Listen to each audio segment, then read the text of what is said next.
to protect the integrity of our very important 2020 election. If you count the legal votes, I easily win. If you count the illegal votes, they can try to steal the election from us. If you count the votes that came in late, we're looking at them very strongly, but a lot of votes came in late. I've already decisively won many critical states, including massive victories in Florida, Iowa, Indiana, Ohio. To name just a few, we won these and many other victories despite historic election interference from big media, big money, and big tech. As everybody saw, we won by historic numbers. And the pollsters got it knowingly wrong. They got it knowingly wrong. We had polls that were so ridiculous, and everybody knew it at the time. There was no blue wave that they predicted. They thought there was going to be a big blue wave. That was false. It was done for suppression reasons. But instead, there was a big red wave. And it's been properly acknowledged, actually, by the media. They were, I think, very impressed. But that was after the fact. That doesn't do us any good.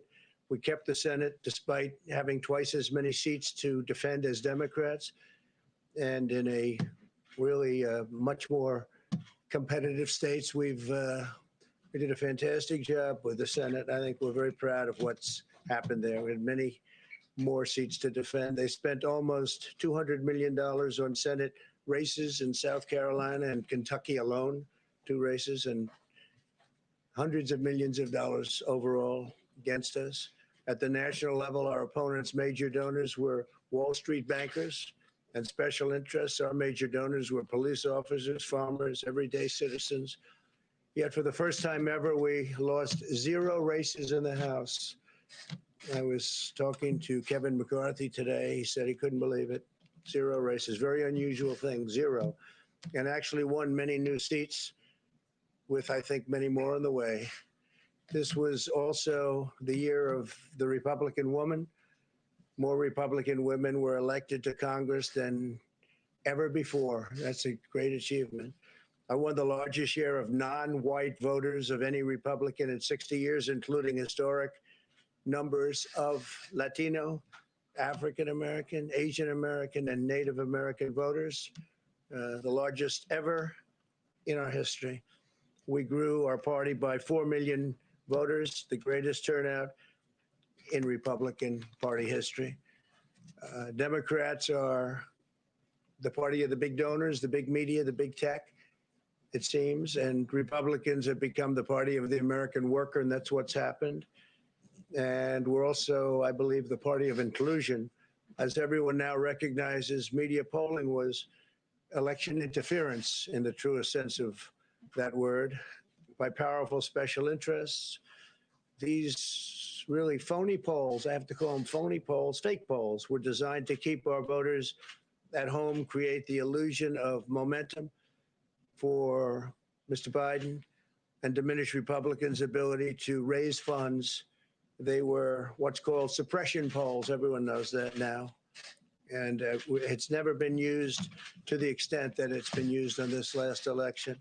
To highlight just a few examples, the day before election, Quinnipiac, which was wrong on every occasion that I know of, had Joe Biden up by 5 points in Florida, and they were off by 8.4 points, and I won Florida easily. So they had me losing Florida by a lot, and I ended up winning Florida by a lot. Other than that, they were very accurate. They had him up 4 points in Ohio, and they were up by 12.2 points. And I also won Ohio, great state of Ohio, very easily. The Washington Post had Biden up 17 points in Wisconsin, and it was basically even. They were up by about 17 points. And they knew that. They're not stupid people. They knew that. Suppression. There are now only a few states yet to be decided in the presidential race. The voting apparatus of those states are run in all cases by Democrats. We were winning in all the key locations by a lot, actually. And then our numbers started miraculously getting whittled away in secret. And they wouldn't allow legally permissible observers. We went to court in a couple of instances, and we were able to get the observers put in. And when the observers got there, they wanted them 60, 70 feet away, 80 feet, 100 feet away, or outside the building to observe people inside the building. And we won a case, a big case, and we have others happening. There are lots of litigation, even beyond our litigation. There's tremendous amount of litigation generally because of how unfair this process was. And I predicted that. I've been talking about mail-in voting for a long time. It's really destroyed our system. It's a corrupt system, and it makes people corrupt even if they aren't by nature, but they become corrupt. It's too easy. They want to find out how many votes they need, and then they seem to be able to find them. They wait, and then they find them. And you see that on election night. We were ahead in vote in North Carolina by a lot, tremendous number of votes. And we're still ahead by a lot, but not as many, because they're finding ballots all of a sudden. Oh, we have some mail-in ballots. It's amazing how those mail-in ballots are so one-sided, too. I know that it's supposed to be to the advantage of the Democrats, but in all cases, they're so one-sided.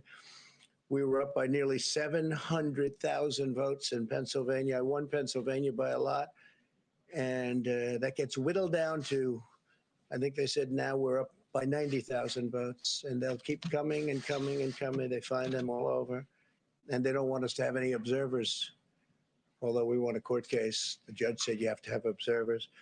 Likewise in Georgia, and they're appealing. Actually, they're appealing. We won a case that we want people to watch, and we want observers, and they're actually appealing, which is sort of interesting. I wonder why they'd appeal, that all we want to do is have people watch as they do the vote tabulations. Likewise in Georgia, I won by a lot, with a lead of over getting close to 300,000 votes on election night in Georgia. And by the way, got whittled down, and now it's getting to be to a point where I'll go from winning by a lot to perhaps being even down a little bit. In Georgia, a pipe burst in a faraway location, totally unrelated to the location of what was happening, and they stopped counting for 4 hours, and a lot of things happened. The election apparatus in Georgia is run by Democrats. We also had margins of 300,000, and Michigan, we're way up in Michigan, won the state. And in Wisconsin, we did likewise fantastically well. And that got whittled down. In every case, they got whittled down. Today, we're on track to win Arizona. We only need to carry, I guess, 55% of the remaining vote, 55% margins. And that's a margin that we've significantly exceeded. So we'll see what happens with that. But we're on track to do okay in Arizona. Our goal is to defend the integrity of the election. We'll not allow the corruption to steal such an important election, or any election for that matter. And we can't allow anybody to silence our voters and manufacture results. I've been doing a lot of public things for a long time. I've never had anything that's been as inspirational, by people calling, talking, sending things to us. I've never seen such love and such affection and such spirit as I've seen for this. People know what's happening, and they see what's happening, and it's before their eyes. And there are many instances which will be reported very shortly. There's tremendous litigation going on, and this is a case where they're trying to steal an election. They're trying to rig an election, and we can't let that happen. Detroit and Philadelphia, known as two of the most corrupt political places anywhere in our country, easily cannot be responsible for engineering the outcome of a presidential race, a very important presidential race. In Pennsylvania, Democrats have gone to the state Supreme Court to try and ban our election observers, and very strongly. Now, we won the case, but they're going forward. They don't want anybody in there. They don't want anybody watching them as they count the ballots. And I can't imagine why. There's absolutely no legitimate reason why they would not want to have people watching this process, because if it's straight, They should be proud of it. Instead, they're trying obviously to commit fraud.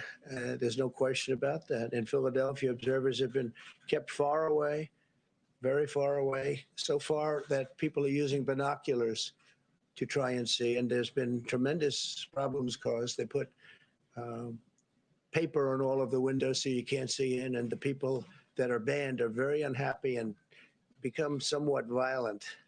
The 11th Circuit ruled that in Georgia, the votes have been in by election day, that they should be in by election day, and they weren't. Votes are coming in after election day. And they had a ruling already that you have to have the votes in by election day. To the best of my knowledge, votes should be in by election day. And they didn't do that. Democrat officials never believed they could win this election, honestly. I really believe that. That's why they did the mail-in ballots, where there's tremendous corruption and fraud going on. That's why they mailed out tens of millions of unsolicited ballots without any verification measures whatsoever. And I've told everybody that these things would happen because I've seen it happen. I watched a lot of different elections before they decided to go with this big, massive election with tens of millions of ballots going out to everybody, in many cases totally unsolicited.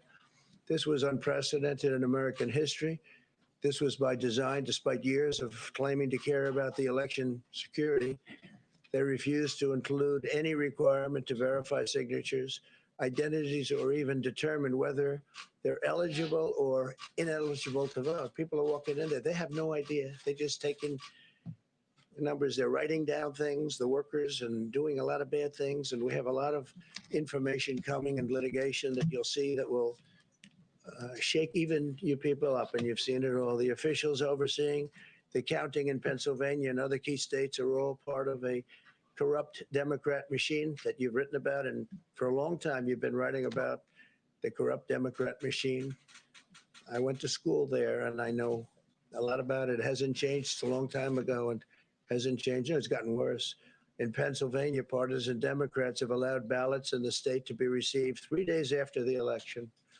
And we think much more than that. And they're counting those without even postmarks or any identification whatsoever. So you don't have postmarks, you don't have identification. There have been a number of disturbing irregularities across the nation. Our campaign has been denied access to observe any counting in Detroit. Detroit is another place. And I wouldn't say it has the best reputation for election integrity. Poll workers in Michigan were duplicating ballots, but when our observers attempted to challenge the activity, those poll workers jumped in front of the volunteers to block their view so that they couldn't see what they were doing. And it became a little bit dangerous. One major hub for counting ballots in Detroit covered up the windows again with large pieces of cardboard. And so they wanted to protect and block the counting area. They didn't want anybody seeing the counting, even though these were observers who were legal observers that were supposed to be there. In Detroit, there were hours of unexplained delay in delivering many of the votes for counting. The final batch did not arrive until 4 in the morning. And even though the polls closed at 8 o'clock, so they brought it in and the batches came in and nobody knew where they came from. We've also been denied access to observe in critical places in Georgia. In multiple swing states, counting was halted for hours and hours on election night, with results withheld from major Democrat-run locations only to appear later. And they suddenly appeared, and they all had the name Biden on them, or just about all. I think almost all. They all had the name Biden on them, which is a little strange. I challenge Joe and every Democrat to clarify that they only want legal votes, because they talk about votes, and I think they should use the word legal votes. We want every legal vote counted, and I want every legal vote counted. We want openness and transparency, no secret count rooms, no mystery ballots, no illegal votes being cast after Election Day. You have Election Day, and the laws are very strong on that. You have an Election Day, and they don't want votes cast after Election Day, and they want the process to be an honest one. It's so important. We want an honest election, and we want an honest count, and we want honest people working back there because it's a very important job. So that's the way this country is going to win. That's the way the United States will win. And we think we will win the election very easily. We think there's going to be a lot of litigation because we have so much evidence, so much proof, and it's going to end up perhaps at the highest court in the land. We'll see. But we think there'll be a lot of litigation because we can't have an election stolen like this. And I tell you, I have been talking about this for many months with all of you. And I've said very strongly that mail-in ballots are going to end up being a disaster. Small elections were a disaster. Small, very easy to handle elections were disastrous. This is a large-scale version, and it's getting worse and worse every day. We're hearing stories that are horror stories, absolute horror stories. And we can't let that happen to the United States of America. It's not a question of who wins, Republican, Democrat, Joe, myself. We can't let that happen to our country. We can't be disgraced by having something like this happen.